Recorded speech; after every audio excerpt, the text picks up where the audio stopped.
Now, mind you, we were only CPOs, patrol. We weren't big agents yet. And they assigned a few of us to this undercover operation. And to me, it wasn't, I don't think they were prepared for it. I'll put it at that. They weren't ready to do it, especially learning what I learned years later down the road in Florida. And it wasn't what I wanted. And I had reached out to an old friend of mine, Bob Benevente, who I met in the academy. We became friends. He was a former New Yorker, started out as a CPO, became an agent. And he said, if you ever want to come down here, you let me know. So explain to me, or explain to the audience, what the difference between a customs patrol officer is, and then later on when you become a special agent. What were your duties? Well, basically, once I got to Miami, we were probably working harder than most agents as a CPO. Basically, it's a higher grade to begin with. Okay. It's a different, it's an 1811 criminal investigator. That's the job series. The CPO was, I think, 1884, some different series. Mm-hmm. Basically, you have more, it's an investigator. You're a criminal investigator. That's your title. And again, it was more money too. Yeah. I think the work, I loved working as a CPO. Basically, when I became an agent, we got merged, we got promoted. I had to put in for that. Yeah. And we were still doing the same work. I was in the same group, the FIS team, as an agent as I was as a CPO, just making a few more dollars. Okay, so the CPO you're not necessarily rolling around a patrol car then. Okay. Especially in Miami. Yeah. You had some that, like, were Marine officers, work on a boat. JFK was a little different because, working in Miami, working in New York, two different animals. Yeah. The environment is different. The work is different. But no, we were plainclothes. I think I wore a uniform once when George Bush came in town. I had to sit on the pier when he took a ride on our Blue Thunder boat. That's really it. And like I said, I was fortunate. I made agent. I transferred to Miami in 85. I was in the FIS team. Well, going back, let me take a step back. Our Benevente, I said, we want to come down. We came down on our own. And I'll never forget waking up in a hotel, picking up the newspaper, seeing the headlines, River Cops. When they had the trouble with the Miami cops, the River Cops. Yeah. They're like bodies floating. I'm like, what the hell is going on here? But we met he was the chief patrol officer, Al Westerman. He said, listen, I'll bring you down here. Basically, I got a full scholarship. They paid my house hunting trip. They paid my closing fees on the house, temporary duty. Couldn't say no. Then I went back and told my wife I transferred while she was pregnant. She wasn't the happiest, but I knew what to do it, Let me ask you about your time, both in New York and then later on in Miami. I talked to Ralph, and then I've talked to some guys that worked during your time. Did you ever run into any corruption issues between New York and Miami? Not really for the per se. I had something, I was involved with something, but it wasn't, it wasn't no corruption. We worked hand in hand. I was able, when I was in Greenback, to hook up with the Queens narcotic guys. They were great. We'd never, not even an allegation. Mm. Now, we had a problem in our group years later with a guy, we didn't know this, he never worked with us, was doing some corrupt things. Yeah. But he never was with the mainstay of the group. Yeah. Okay, so the FIS group, tell me what that is. What is that? Trainer Intelligence Surveillance Team. Basically, after, I'll never forget, I went up to New York, a little mini vacation. I came back probably I transferred in 85. So probably December, maybe early 86, late 85.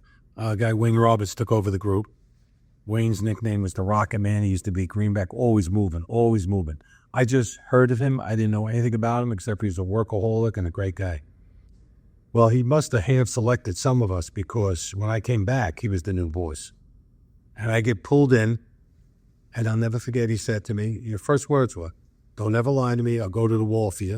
If you lie to me, I'm going to throw you off the wall. And as I also mentioned in my book, I've lived by that, even with my basketball coaching.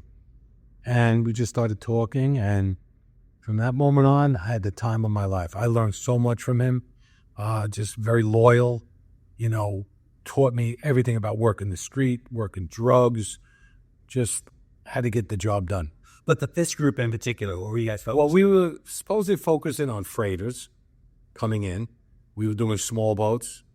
We were doing money laundering cases, guys moving money. We did anything and everything, and we were just kicking ass. I mean, we were the group. We were kicking ass. And the numbers we put up, nobody's done. But see, Wayne was smart. He had a close friend, Larry Loveless. So Larry was always involved with us from DEA. So it made life so much easier. You know, whether it's processing the dope, whether it's, you know, storing it, whether, you know, the big thing was the FDIN number. So if we had 1,000 pounds, it became 2,000 pounds. You know, there's no bosses involved, when I mean higher ups, to worry about the ego stuff. Yeah. We were just out having fun. Yeah. So tell me the difference between the Fist and Operation Greenback. What were you doing there? Okay, so Operation Greenback, they had moved them back to Greenback. And that was the place back then when a GS-13 senior agent was competitive. You had to put in. He said, Hey, explain that, because I think most people don't know. Okay, so a journeyman level at the time for an agent back then was GS-12. A GS-13 was a senior special agent.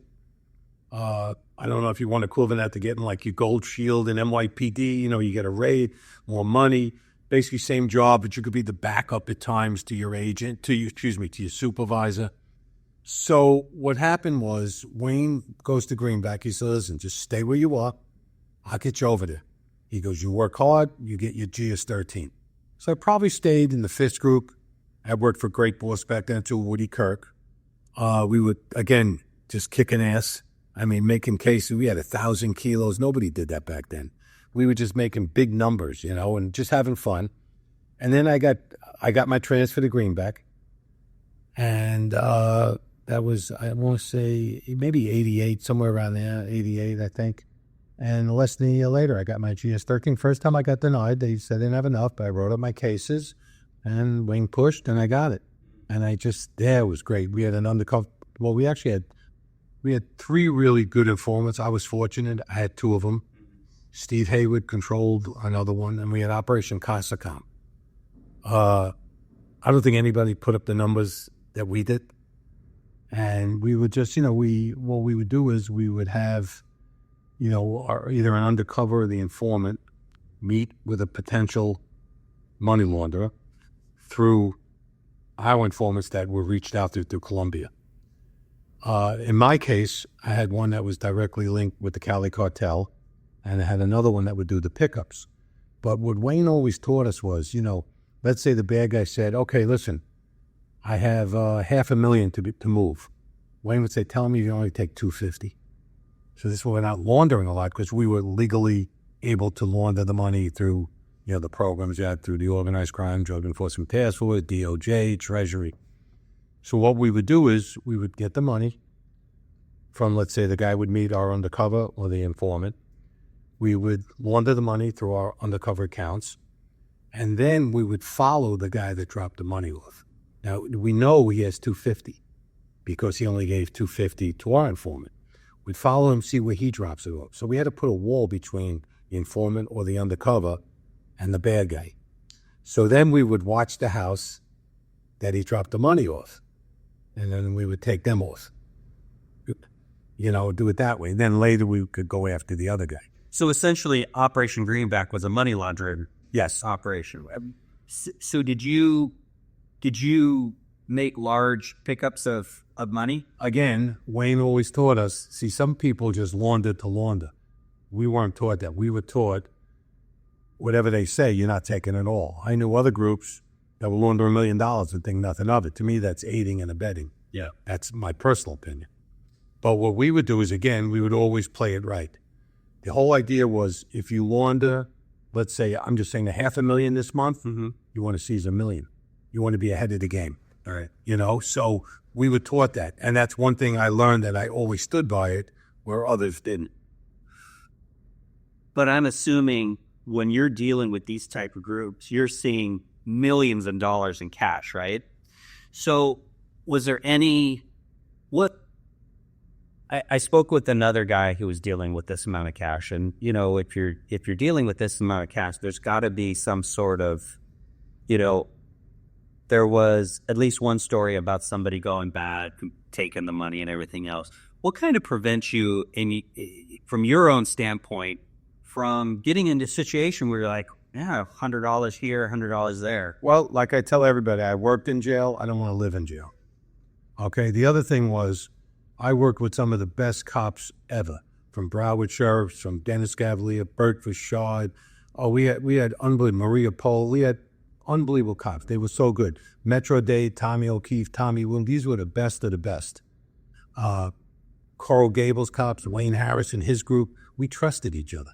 You know, it's funny you say that because we would sit there and let's say we seized $1 million and we're counting and we're counting and we're counting. And you bag it and tag it. I'll never forget, I think it was Billy O'Hara from BSO, Broward Sheriff's Office, said, we don't look at it. We look at it like it's dope.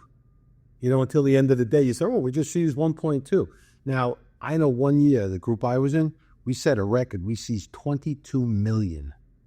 And I think that's been surpassed, but that was street money, you know, from different houses. Yeah. The cocaine. In my book, I list the stats that we did as a group. I list the stats that were my cases. You know, it was more like what we did. That was the thing. And I think everybody was in it for a reason, you know, and we had fun. It was like playing ball. You know, we had fun, you know. Well, that's an interesting perspective that you just mentioned. I mean, treating it like dope as opposed to treating it like money. That's, you know, it's not like you found the wallet. Oh, look at this. Somebody left $30, you know. Yeah. You're sitting there with $1 million. Listen, on one of Steve Haywood's case, I sat in a room with him with $18 million, just two of us. $18 million. I wouldn't be sitting here right now if I was dirty. We'd be sitting on, you know, like an Acapulco being into it. But I'm just saying, I never, you know, and that's the way our guys looked at it, like it was dope. And we were so fortunate, you know. And I, you know, I joke, and like with the local cops that work with us, they were so good. They were making so much overtime. Nobody thought about it. Like I said, I don't remember anybody. There was even allegations. You know, normally the first one, an allegation, I think once there was an allegation from one of the crooks we grabbed. Other than that, nobody. We never had any allegations, anything missing, nothing. Do you think that was a combination, though, of you, it's kind of a family more than anything, well, between your brothers and sisters that you're working with? We bonded so well. You know, you're always going to have interagency little heads, but the guys, we didn't care. You know, we just bonded together. Yeah. So as you're doing this, there was the, you know, I watched some other interviews and I think you talk a little bit about this book, but you guys are so busy in the groups that you're in that I got the impression that there might have been some jealousy from other groups. You think that was the case? Well, I could tell you I probably got interviewed by IA 7 or 8 times, and I think a lot of them were just people, you know, jealous, you know, making anonymous calls. Other groups, there was so much work to be done. Listen, if you couldn't make a case in Miami, you shouldn't have been working in Miami. Right. And I don't care what anybody says. You know, and it's just some people that, you know, you have good Indians and good chiefs. You know, but you know the Indians to work with the chiefs.